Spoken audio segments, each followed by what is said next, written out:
accepted, loved, and valued. Beautiful, you're shining bright. Yeah, you're living, breathing, moving. You can hold your head up high. Yeah. Don't give up, no, don't give in. Never lose hope, don't let go. So guys, welcome to today's video. We are going to be making baked chicken, and also we do a full set of the dinner. I know I've been sharing individual recipes before, whereby I just give you one meal, but today I have enough time for you where I want to show you how to make chicken with the accompaniments and all that will follow. The veggies I'll take you through the process so that we can do this together. And I also want to take this time to just thank you guys for making it to 1,000 subscribers. I am the happiest girl in Nairobi today because you did make this happen, and I am so glad. So let's keep going. Watch the video till the end. I'll be sharing useful tips that will make your chicken from mediocre to the favorite and the best you have ever tasted. Thank you. So we will dive right into the recipe, preparing the baked chicken, and I will be giving you variations of what you can do if an oven could be an issue to you or you're not able to follow the exact recipe.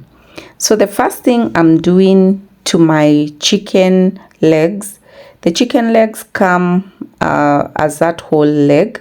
So I normally separate the main leg from the thigh so that I can have 3 pieces from that one leg.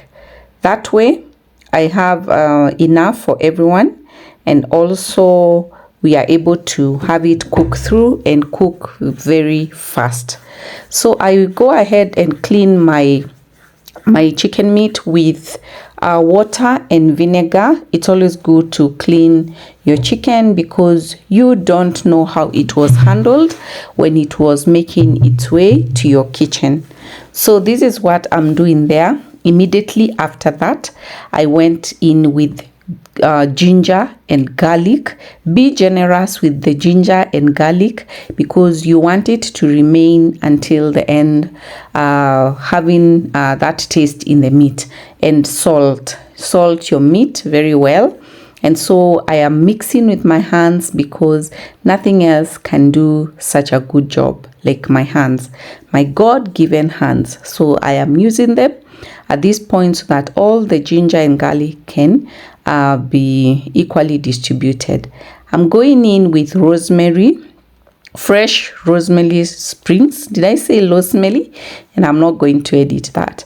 So so these are going to release flavor in the meat, in the chicken meat, as this is cooking.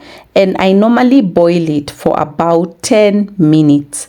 10 minutes, make sure that around half the mark of the time you do what? You turn, you bring the ones that were down up and vice versa.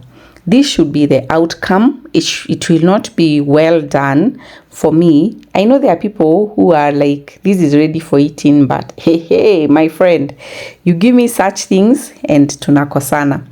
Don't worry about these spices. I will list all the spices required in the description box. But just to run through them, because I know them off it, is a teaspoon. Everything is a teaspoon apart from paprika. Paprika, we go in with a lot of generosity. So I have black pepper.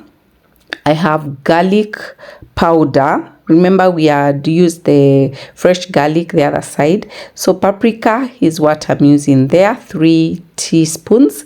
And I'm also using some basil. Be generous with some basil. This is dried basil. If you have fresh, maybe you include it in the boiling process. And that is thyme or thyme. Let us not disagree because of the pronunciation. And I also am going to add in squeezed lemon juice from this lemons here. 2 lemons are going to be enough, because like you've seen, the chicken is about 2 kgs, and that will require a lot of juices. The lemon brings a very good taste, so don't leave it out. It's among the secret ingredients you are never told about. And 3 tablespoons of cooking oil, use your choice. Also, add in some salt, because salt is needed at this stage so that it can coat the outer part of that chicken, hoping that the one that we put in when you are boiling is also inside the chicken. So that is a good paste there. Did I mention that you are using onion powder? If I didn't, and black pepper. If I didn't, don't worry, I will list all those things for you. So this is what you're going, and you realize that paste is quite dry. So I went in with part of the juices that were released from boiling the chicken, and I believe this was also able to add to the final flavor, the flavor that you will taste in the chicken at the end of it. Let me tell you, the goodness that is hidden in this bowl. Oh, I think you can fill in your adoption forms. I am willing to take you in for a few days so that you can enjoy all this goodness with us. I take this opportunity to welcome all my new subscribers, the lot that got me to 1,000 subscribers and beyond. You guys are blessed, you're favored. Thank you so much for being so nice to me, being so kind. And it is in my, I'm telling you, it is so, like, I keep checking. Wow, I am at 1,000. Lord, I was at 700. You helped me. What can I say? I can only say thank you, and promise to keep delivering this value and good content to you guys. And I know that we are going far.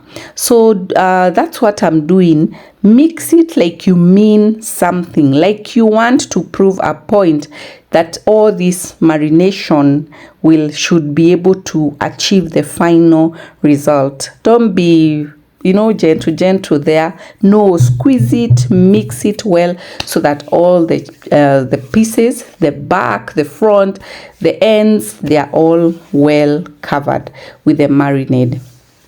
And then we go now and light in a tray, a baking tray. I didn't have foil, that is aluminum foil. If I had, I would have used that, because there's a way that it helps the chicken not to overstick once it is done. And how do you rate my photographers, my videographer skill? It's the little guy who was trying to do something the other day. And hey, it seems like I'm raising my videographer here. So there we go. It is going to be in the oven for about 30 minutes. Around the 20th minute, we will remove it from the oven, and I will show you what we will do with it. Meanwhile, let's make ugali. Ugali is a staple food in Kenya. If you are Kenyan and you don't eat ugali, you're considered a bit bougie or, blonde. That's what they say. And ugali is just like our staple food. Anytime no one wants to cook in the house and get tired, they say, let us have ugali. And you can have ugali with anything. So that's what I was trying to do, to recycle the previous day's ugali. And the accompaniment, which is the greens, is going to be mixed vegetables. Some of them are the traditional ones. So when the water boils, let's go back to the ugali. You're going to take the remains from the previous meal, the leftovers. Yeah, that's what they are called. The leftovers from the previous day. And include them in the water so that they can boil like porridge. After that, I didn't record the part I was adding the flour. Now I added about 4 cups or 3 cups. We need a lot of ugali to take us until lunchtime tomorrow, and I told you we are a big family, so we have to cook enough for everyone. So that's what I'm doing there.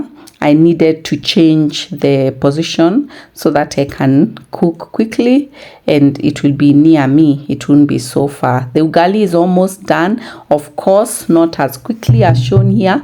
It had to go through a process of waiting. You increase the heat.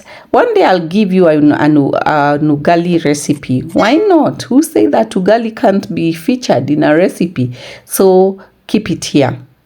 There we go.